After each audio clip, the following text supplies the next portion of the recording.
നമുക്ക് പോയി ഫുഡ് കഴിച്ചിട്ട് വരാം. മഴവില്ലിൻ്റെ വർണ്ണങ്ങൾ, അനുരാഗത്തിൻ ചാരങ്ങൾ, അഴകേ. നല്ല പോലെ ഒന്നും കഴിച്ചില്ല. അപ്പം ഞാൻ പോയത് നിങ്ങളെൻ്റെ ഫേസല്ലേ കണ്ടുള്ളൂ. പോയത് എങ്ങനെയാണെന്ന് കാണിച്ചുതരാം. സുഭാഷ്, എന്താണ് രണ്ടുപേരും ഇവിടെ നോട്ടുകെട്ടുകൾ എണ്ണുകയാണ്? എടുക്കണോ? അമ്മ എടുക്കാം. രണ്ടുപേരും ഇവിടെ നില്ലേ? രണ്ടുപേരും ഇവിടെ നില്ലേ? ചേർന്നില്ലേ? അങ്ങനെ ഇല്ലെന്ന്. എന്ത് ഇത്ര നാണം? ആര് പറഞ്ഞു? എന്തൊരു ചന്തോ നമ്മളെ കാണാൻ ചന്തല്ലോ. ആര് പറഞ്ഞു? എന്ത് ഭംഗിയാ, അങ്ങോട്ട് നോക്ക്.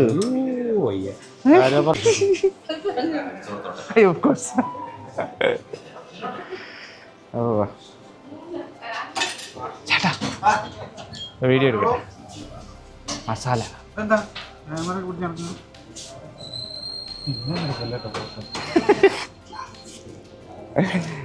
മസാല എന്തോ എന്താ നമ്മളിപ്പോ അതൊന്നും കുഴപ്പമൊന്നും പോട്ടെ.